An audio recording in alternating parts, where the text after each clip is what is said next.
Hey everybody, welcome to another episode of Paris Live, the series that puts you in real time on the streets of Paris, week in and week out. And I'm going to, as usual, just kill a few seconds and let my live audience catch up here. If you're watching on the replay, kindly fast forward 20 or 30 seconds perhaps. And I will hopefully see all of you connect and see your comments today. So far I do not, which makes me nervous.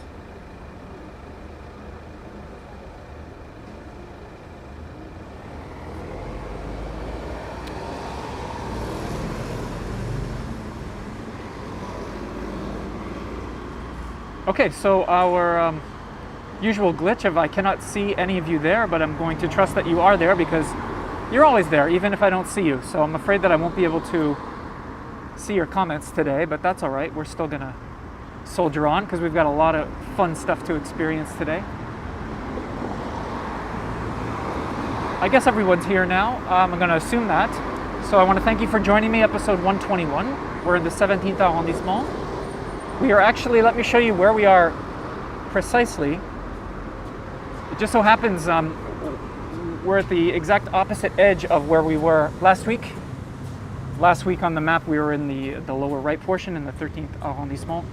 And now we're way up there in the 17th. And then on the right hand side I zoomed in for us here. And you'll see that we're not far at all from the Parc Monceau, which is a beautiful park. I highly recommend it if you're not familiar. I know some of you know and love the Parc Monceau. So know that today we are just steps north of that beautiful park. And in fact, at the end of this episode, I've arranged it so that we can catch a little glimpse of the park, at least from afar. So that's about where we are today. The 17th arrondissement is one of the more upscale arrondissements, as are most of the neighborhoods on the western side of Paris. That's just how it played out for several reasons. Maybe we'll get into that in another episode. This area that I'm in right now was originally outside of Paris, and then during that famous 1860 expansion of Paris, this neighborhood and many others would have become part of the capital officially. And it was at that time just mostly countryside farmland, particularly turnip farms. And it turned out it was prime real estate for stuff like this. The wealthy of Paris to come and build their dream homes, essentially, and essentially splurge on lavish mansions. And many of them have survived here in the 17th arrondissement, and that's why today we're admiring this architecture. We're going to walk through today a particular period of Parisian history that you may be familiar with, known as the Belle Époque. After the dark days of the Franco-Prussian War and the battles of the Commune in the 1870s, there was a period of relative peace and prosperity called the Belle Époque, or the Beautiful Era. And it was certainly one of the most elegant and artistic periods. It lasted all the way up until World War I. And that's what we're going to see today is mostly buildings, and even talk about a couple of characters today who made up part of the Belle Époque.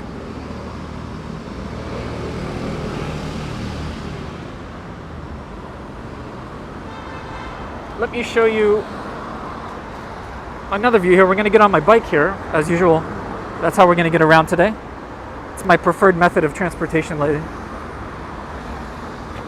And we happen to have a beautiful Renaissance building here at our backs, but we're going to talk about that more in detail when we wrap around later. But let's focus on this. This is one of the highlights, and we're going to start off with a bang here. This is called the Hôtel Gaillard, named after a man named Émile Gaillard, who was a former manager at the time of the Banque de France, or the Bank of France, one of the largest banking institutions in the history of this country. And this was built in the 1880s, and you can see that it was quite a good gig to be the manager of the Bank of France. He was doing quite well for himself. He happened to be Victor Hugo's banker, and also Mr. Gaillard was a piano student of Chopin. And he was so good, apparently, so talented, Chopin had a great affection for Gaillard. And even Chopin dedicated one of his piano pieces, one of his mazurkas, to Mr. Gaillard, who built this mansion. This was directly inspired, we're going to get closer in a minute, directly inspired by the great chateaux of the Loire Valley that bring a real Renaissance punch. This is neo-Renaissance, so even though the Renaissance period had passed him by, Mr. Gaillard, with his immense wealth, wanted to create a something in the Renaissance style, in the fashion of those old royal chateaux that you would find in the Loire Valley. And in fact, Gaillard and his architect got permission to go to the Loire Valley, particularly the Chateau de Blois, and they were able to make molds of some of the ornamentation of the original Renaissance chateau and then make very faithful copies here. I want to show you some images of the interiors because they're stunning. And again, you should be able to crank this up to 1080p resolution if your connection is decent. And you can see right away the grand staircase on the left there as you entered. And this is in the 1880s, 1890s, just as the Belle Époque is really gearing up. Gaillard was an avid art collector, and so he just packed his mansion full of everything he had acquired over the years, like tapestries and paintings and porcelain and fine furniture. It was essentially like a living museum. To inaugurate his home in 1885, he and his family hosted here a costumed ball. And there were up to 2,000 guests, they say. Everybody had to come in a Renaissance era costume. And here I came across this image of the family, the Gaillard family at the top of their grand escalier, the grand staircase, dressed as Renaissance figures. Apparently the man of the house, Mr. Gaillard, dressed up as none other than Henry II, French king during the Renaissance. So that was 1885, and you know, rich people didn't have anything better to do than get dressed up and hold huge galas in their mansions for 2,000 people.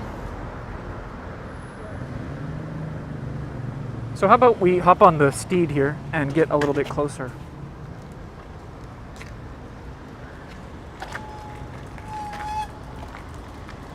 Because these are details that you do not want to miss. If you're just joining live, welcome. These are the Belle Époque. Hold on. Let me cross the street and then I'll talk. The Belle Époque buildings of the 17th arrondissement.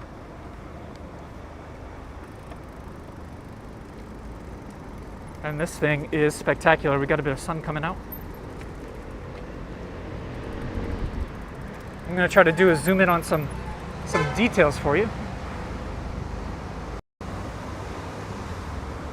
You can see these little characters. There are a lot of those. That is a Gothic / Renaissance affectation, as it were, as are the gargoyles that we can see there. In fact, I can get us even a little bit closer. A lot of stone gargoyles. Again, this is all 19th century, but reviving the Renaissance style.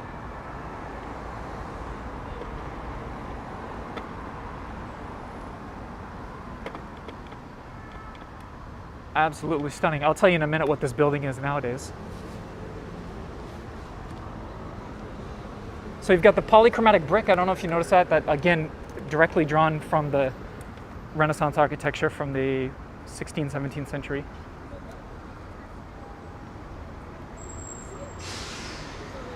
And have you checked out the gilded gutters? Let me turn on my bike here. There we go. Look at these gutters that go all the way down into a beautiful sea creature motif. Try to get them both in there. You can see it's still written Banque de France because Gaillard being the manager of that bank, it was in fact that same bank that would come back many years later after his death and purchase this building. And they installed the bank in this mansion for a while, and it was referred to as a prestige branch of the Banque de France.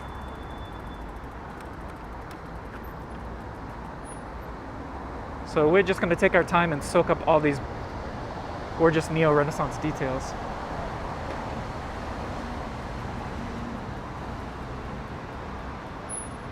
This is essentially a Loire Valley chateau plopped into the middle of the 17th arrondissement. Oops, sorry for the camera work there.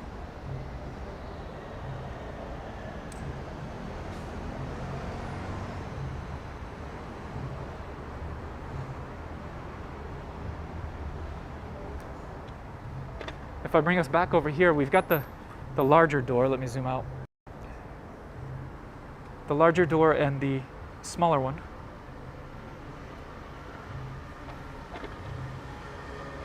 And if we come over here, the window just next to the small door, just a random detail. It's fun. We have Mr. Gaillard, the owner of the original house, right there, and he's carrying a sack of money and a purse of sorts, of course, symbolizing his career as a banker.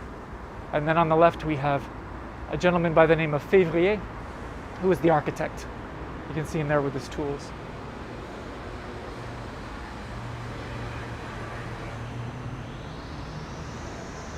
Absolutely stunning.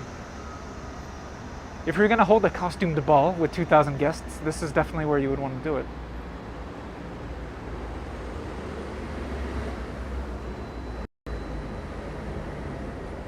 So Gaillard dies, sadly. Usually people in our stories end up dying at some point. And then years later, the family was trying to find someone to purchase the building. And the Banque of France, the Banque de France, did for a while. And up until fairly recently, this was an operating branch of that bank, if you can believe it. And at that time, that was 1919, the bank rolled in. I have another image because the bank started to do renovations in the interior courtyard. And this gives you an idea, again, very beautifully Renaissance in style. And this is a 1921 image of the bank doing some renovations to prepare the address. And I assume it still more or less looks like that inside. So beautiful.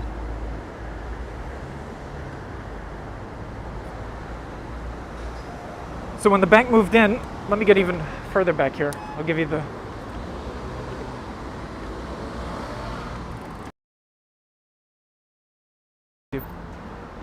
When the bank moved in, there's a fun anecdote where because it was a working bank, they installed a vault in the bottom, in the basement of this building. And for security reasons, they surrounded the vault itself, or the security deposit room, or safety deposit room, with a moat of water. And there was some sort of bridge that would come over where clients would be able to access the safety deposit room. And people heard about that in the neighborhood, and there was a rumor that spread around that at night the bank was putting crocodiles into the moat to protect the safety deposit room. Which was, of course, not true, but once they heard about that moat protecting the customers' valuables, the rumor spread pretty fast. Today, it has been, since about early 2000s, 2006 or so, the bank converted it into a museum of the economy. So if you're into economics or the history of such, this is a museum dedicated to that. And the good thing about it is the exhibits of the museum are installed within some of those rooms that we saw. Not a lot of the paintings or the decoration or furniture are still there, but the beautiful paneling and the gorgeous ceilings and some chandeliers and whatnot. Now we're gonna change it up and turn around, because directly facing the bank building is this lovely statue of an actress named Sarah Bernhardt. She was an enormously, let me zoom in a little on her for you. If you're not familiar with her, she was an enormously successful stage actress during the Belle Époque, turn of the century Paris, and later would live nearby. In fact, I think I'm probably going to do this episode in 2 parts, and when I do part 2 next week, I will show you her where she lived, the address where she lived, very, very close by, which is likely why the city put a statue to her here in this square. She was an absolute rock star. She captivated audiences everywhere she went. She was one of the first true celebrities, Sarah Bernhardt.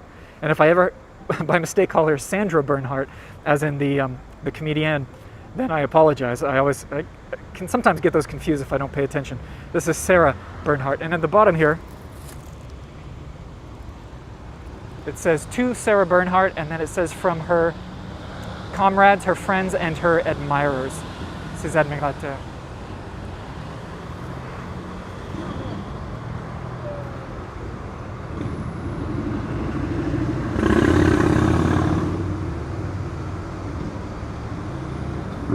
Fun story here, especially for you lovers of good art history and Art Nouveau. She, being an actress, needed a last-minute poster at one point, and went to a print shop and to see if they can make up a poster for her theater performance. And it just so happened that one of the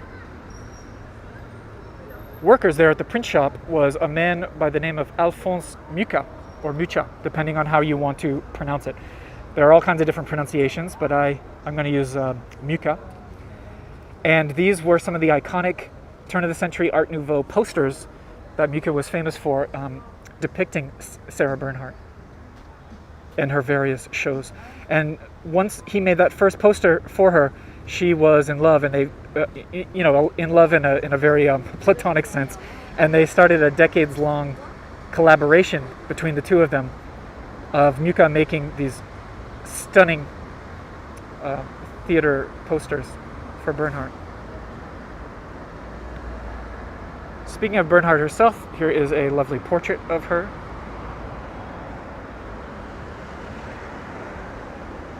This is a painting of Bernhardt that I particularly like, just absolutely living the good life. She did become extremely famous, as I said, one of the first true celebrities. And this is she playing Hamlet. So she played all sorts of different characters, male, female, and had many, many successes along the way.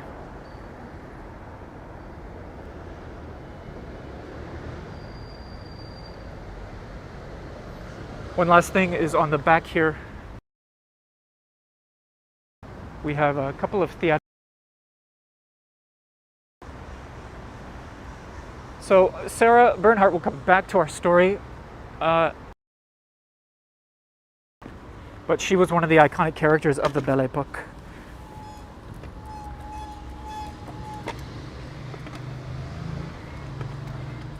And here finally our first good glimpse of sun down towards the Parc Monceau. And this will give us some lovely views of the corner of the old bank building, the Hôtel Gaillard.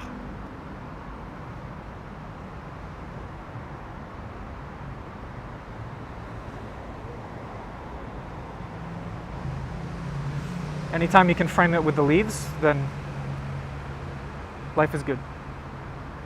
It's very quiet here today on a Saturday. You know, it is, if you're watching this in the future, it is the middle of July.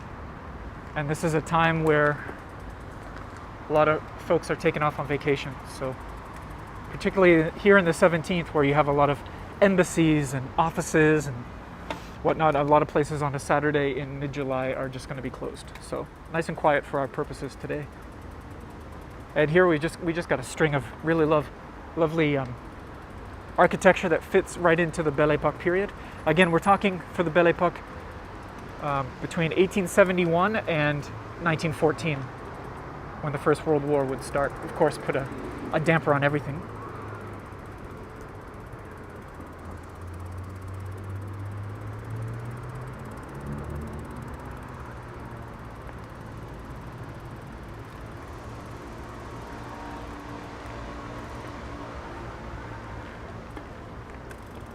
This last one here has a door that is worth writing home about.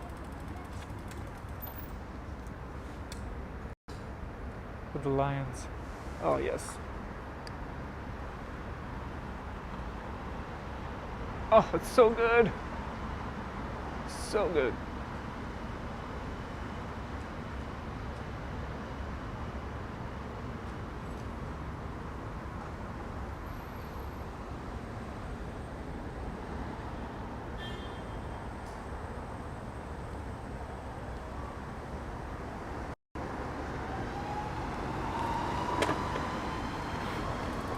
Onward.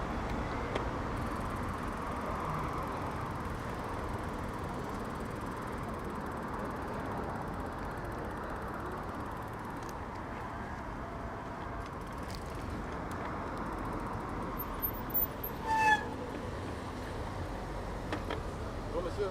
Bonjour. Vous conduisez, évitez d'avoir le téléphone en main. Ok, d'accord. Excusez-moi.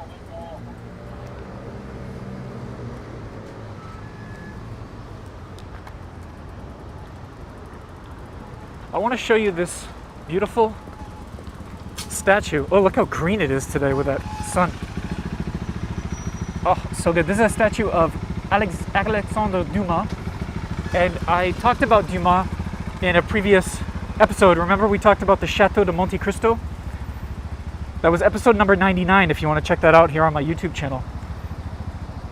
And like Sarah Bernhardt, Alexandre Dumas lived in this area. And not too far from this area, so it made sense they would put a beautiful monument to his glory here. He was a novelist, and plaques here, if we zoom in. That plaque there might be hard for you to read, but that lists most of his major famous works. So I can see the Three Musketeers, for example, and the Count of Monte Cristo, of course. And Dumas himself is just chilling up there on the in the armchair. I love this view with the backdrop of the architecture.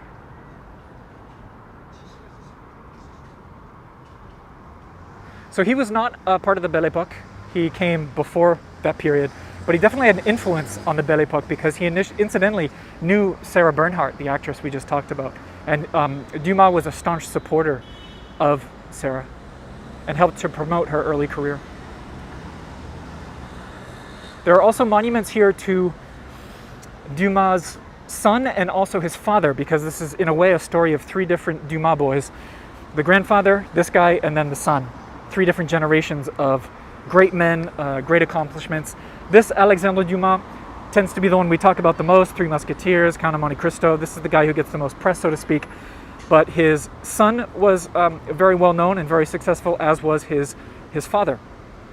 And there are monuments to all three of those people here.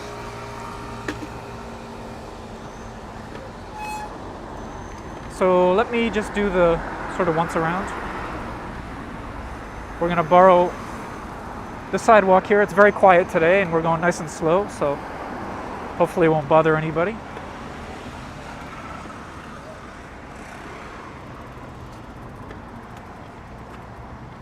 That's a view. Around the backside there is a beautiful Musketeer statue of one of the Musketeers, so I want to show you that.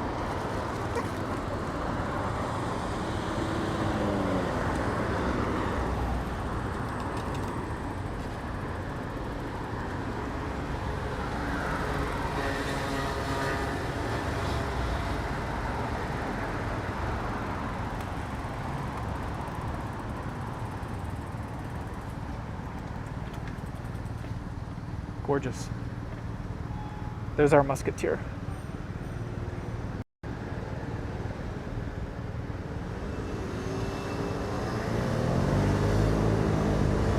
So we'll call this Alexandre Dumas. We'll call him the main guy. He's the most well known. And then I'm going to show you his son and then later his father.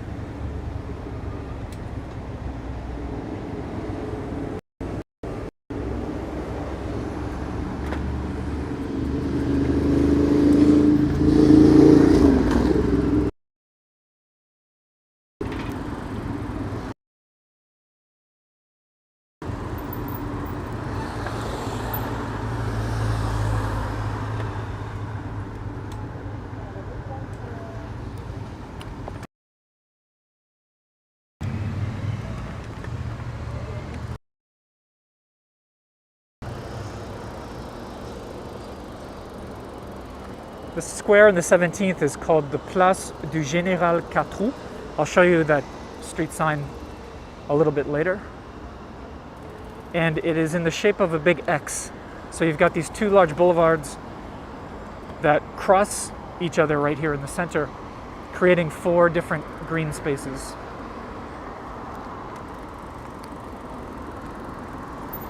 And maybe I'll pause right here to give you the view all around.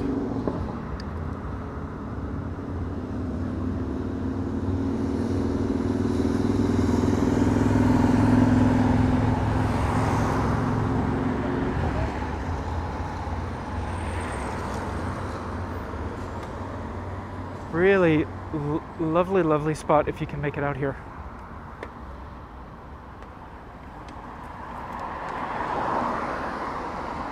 This happens to be this area where Joan of Arc in 1429 famously tried to besiege Paris. Why would Joan of Arc besiege Paris if she was on the side of the French? because Paris at that time was occupied by the English and had been invaded by them, by the enemy. So it was right here in this area back in 1429, before any of this here, before any trees or anything were here. This is where Joan of Arc would have camped out her army before she headed south toward the Seine in the center of town to try to besiege the city. It turned out to be unsuccessful. In fact, she got an arrow in her leg as they were outside the medieval wall of Paris trying to assess the moat. She got an arrow in her leg and they essentially had to retreat. But coming across, I was looking for an image online to share of Joan of Arc, and interestingly enough, I came across another theatrical poster of Sarah Bernhardt as Joan of Arc, and you can see the arrows flying. I think the artist intentionally put a couple arrows heading right toward her legs as an allusion to what I mentioned earlier. So not only do we have links to the Belle Époque, and even before that, 19th century with Alexandre Dumas, we've also got a link all the way back to the 15th century and Joan of Arc setting up her army camps here before attacking Paris.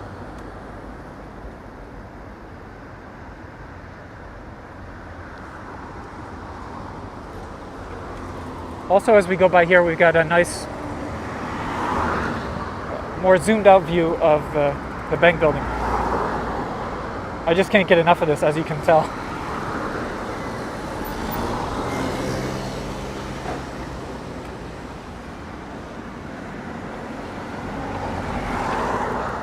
All right, we're gonna cross.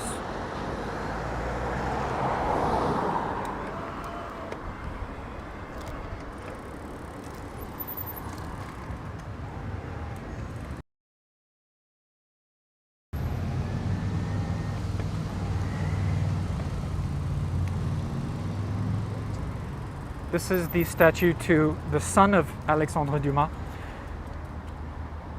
The first one that we saw is usually called Dumas père, meaning father, and this is Dumas fils, meaning son. So that's the distinction that you'll often see. He was also a writer and a playwright. He was an illegitimate child of the previous Dumas that we saw as his father, but then his father legally recognized him, and so he was able to receive an upper-class education and ended up doing quite well for himself.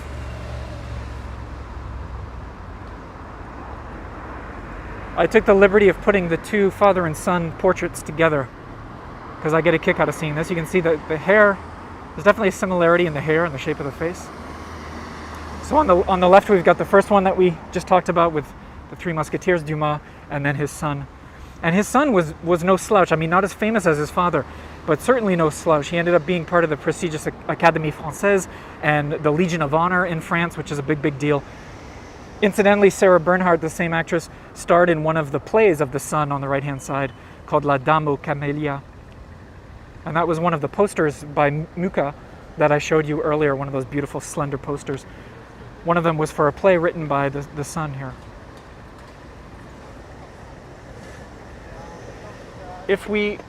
I'm going to stay zoomed in because there's one, sorry, just right there. Do you happen to see that woman, maybe these are muses, her feet happen to be completely detached and she's almost defying gravity and dangling from the statue. Can you make that out? She's not attached at all. I think that's really beautiful. Nice, subtle detail. So that is Dumas the son. Onto some more architecture from this Belle Époque period. The Banque building that we've been gawking at all day was Renaissance in style, neo-Renaissance. And so when this one came along a little bit later in 1899, it mimicked that neo-Renaissance feeling with the brick.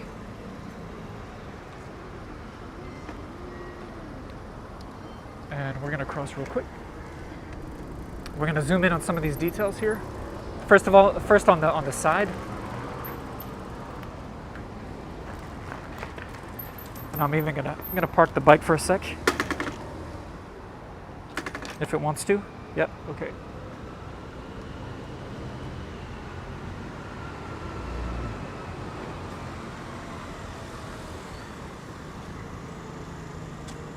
Look at this. This must be a staircase that goes all the way up.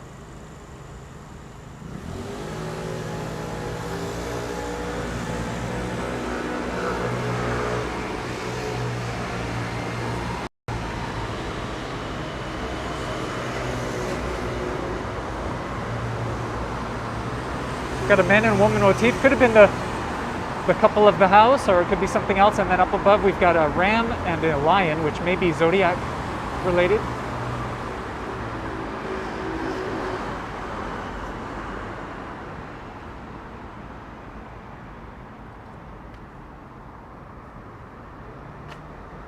And then a sort of big style window here. So good.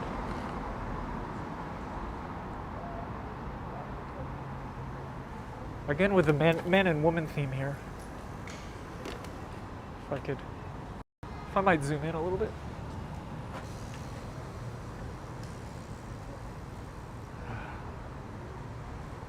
$18.99 for this.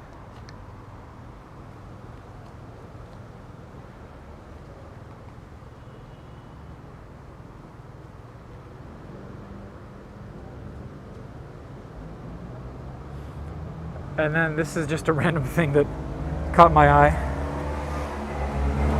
French Men Club. I have no idea what that actually means, but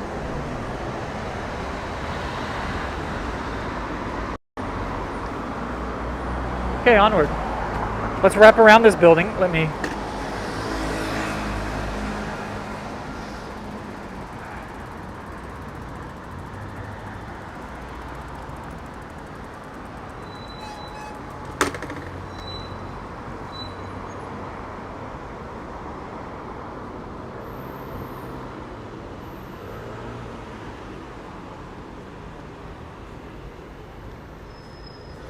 hope you're all enjoying this out there.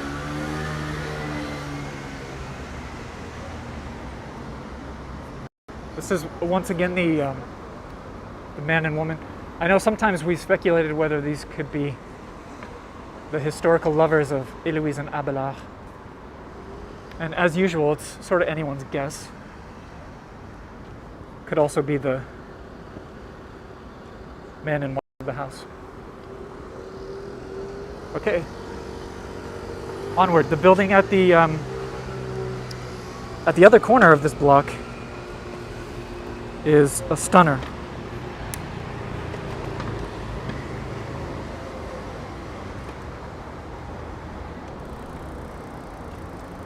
Look at that awning. Oof.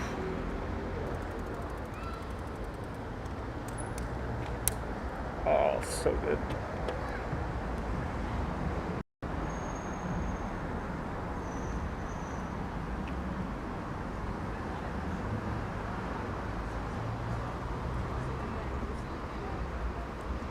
This is a 1907 building, so it still puts us right in the tail end of the Belle Époque. And you can see Belle Époque is not always just Art Nouveau. Many different variations, Neo-Renaissance, Neo-Gothic. Sometimes something like this, which is not quite Art Nouveau, it still has a lot of French classicism injected into it. And I love a good glass awning.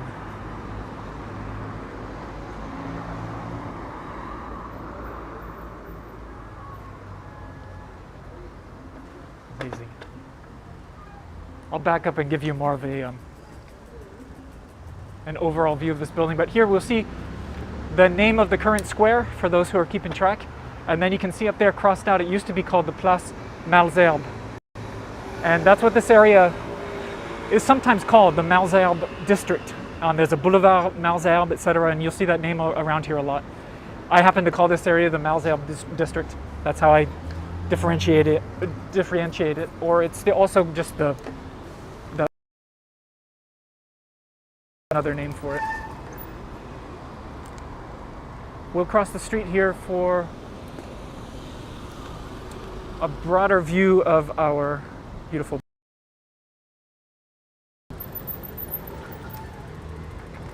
like that.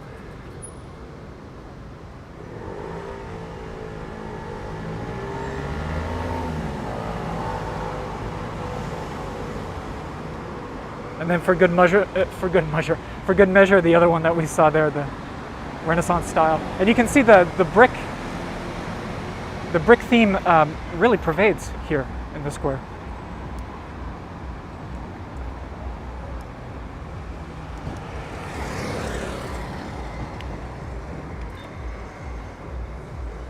And let's do another round of beautiful architecture.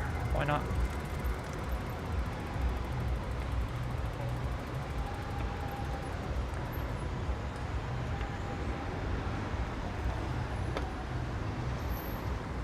This is such a lovely little spot to walk around. Even though there's obviously a lot of traffic, you've still got these four distinct green spaces surrounding the crisscross of the two boulevards over there. And the weather is just about perfect for me to convey what it feels like here in the middle of July.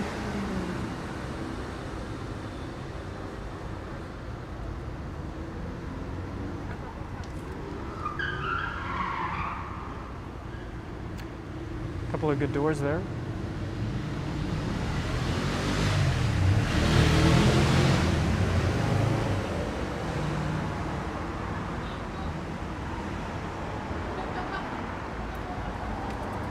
We've got a handful of embassies in the 17th arrondissement, and one of them is coming up here. It's the embassy of Liberia, the Liberian embassy.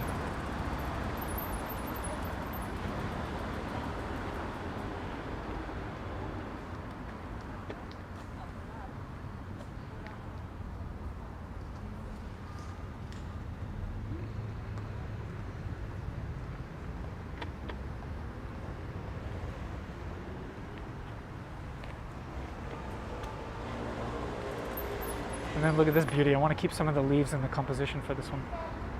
Look at that. This is pretty unique here where you see the... I mean, how would you even describe that? It's like a raised relief tile motif. Really unique. Really, really unique.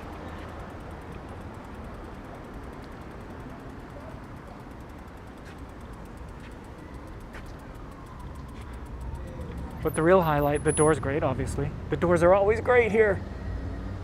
Look at this cutie. Look at that adorable balcony.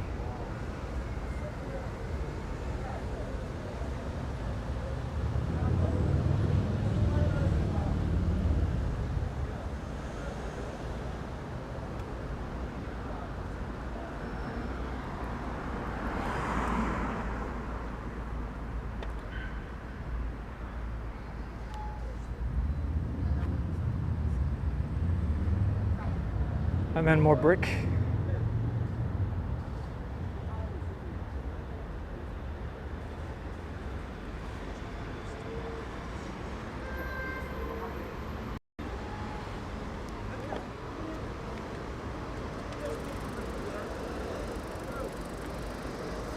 And then I mentioned we'd talk about 3 Dumas boys here.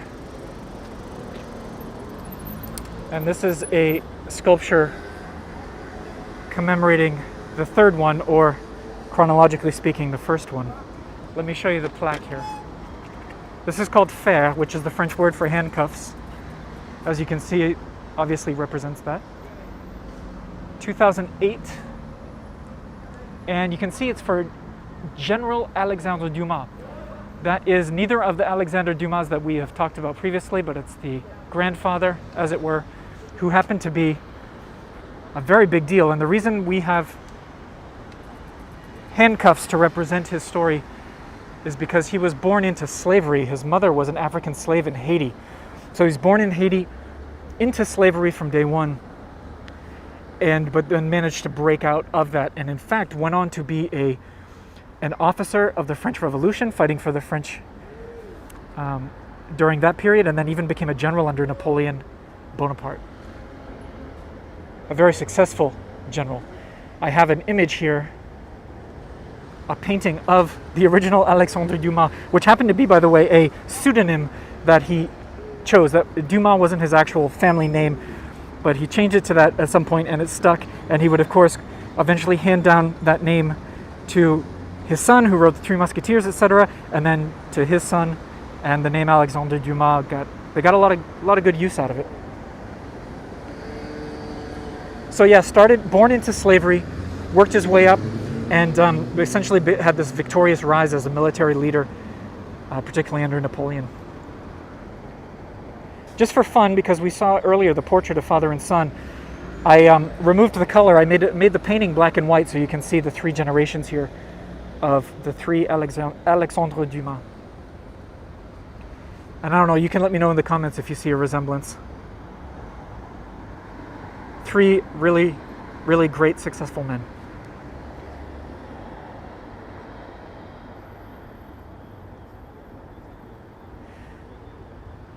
The city of Paris wanted to put something here to commemorate Mr. Dumas, the general. And there used to be something previously located here, but during World War II, remember the Nazis and the Vichy French government came in and tore down a lot of statues and melted down the statues of Paris to create weaponry, excuse me. So this right here, I tracked down a photo of the previous statue that was on this spot. Same general, General Alexandre Dumas. And a beautiful portrait of him looking very proud and very, very serious. But it got melted down for the Nazi war machine, sadly. Also, one quick thing to note is that when this was inaugurated in 2009, Barack Obama happened to be in town for a summit, and so he was invited, and he was here, Obama, during the 2009 inauguration of this sculpture here called fer, meaning handcuffs or irons. A couple more things to show you before we wrap up.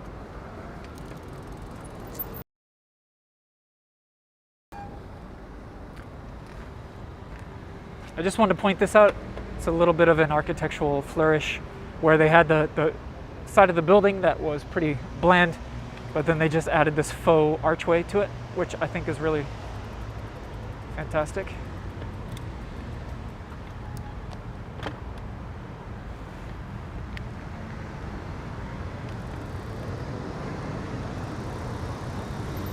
We've got some beautiful corbels though. There's right here, the supporting structures of the balconies. These are some of the more ornate corbels that we've come across recently.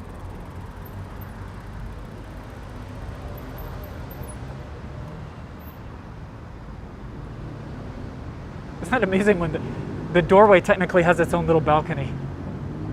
I know that's because the door takes up 2 floors, but I've always loved that. And here we've got more of those great corbels.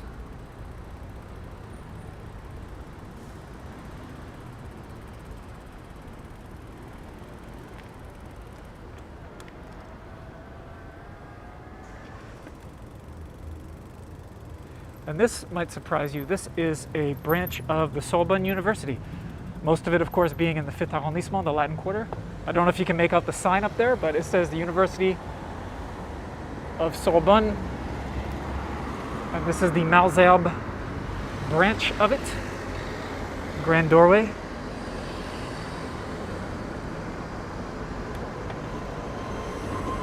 So it's almost the last thing you would expect to see, part of the Sorbonne University here in the 17th. But if you look around enough, you'll find a little bit of everything, to be honest. We're going to finish up with a little bit of a joyride down towards the Parc Monceau when I'm able to cross the street.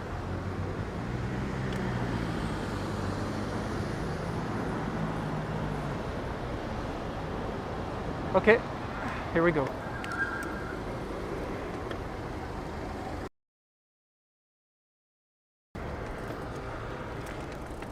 Past the Dumas statue.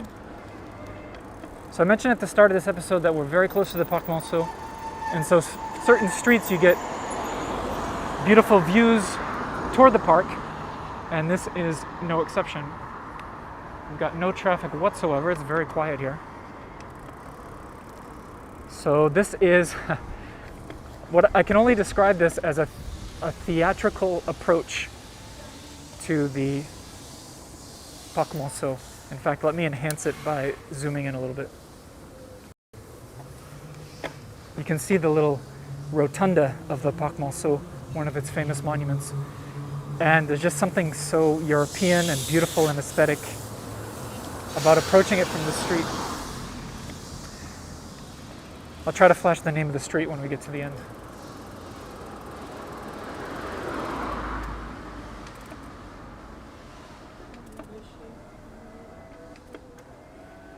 For anyone who fired off a super chat, if you're watching live today, thank you so much. Even though I cannot see it, I can't see the notification. Please know that I very much appreciate it. And I will go back and check out everybody who sent support through a super chat. So it will not go unnoticed, I promise you that. Something caught the corner of my eye here, and I just wanted to share that.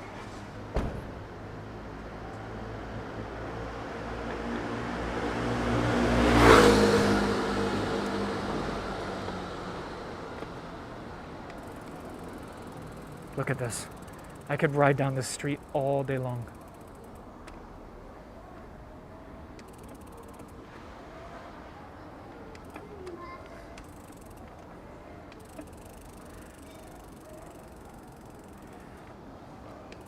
If you're interested in learning about the Parc Monceau, which is what's in front of us here, you got to go back to my episode number 35. And unfortunately, I never put it on YouTube. I don't know why. So you'd have to go to my Facebook page, French Fry in Paris, and you can find it on my Facebook page, episode number 35, the Parc Monceau. The name of the street is the Rue de Falesbourg. Falesbourg with a PH. And we're going to finish here with the rotunda from the 18th century. Just for fun, let me. I like the view looking back as well.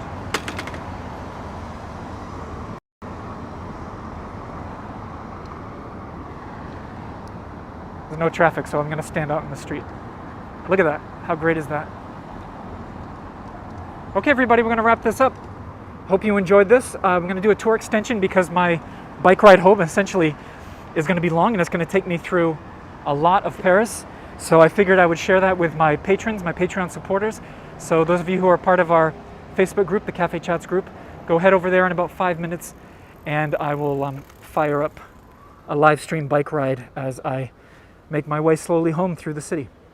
Hope you enjoyed this one. Thanks everybody for your support, and I will certainly come back next week with another episode.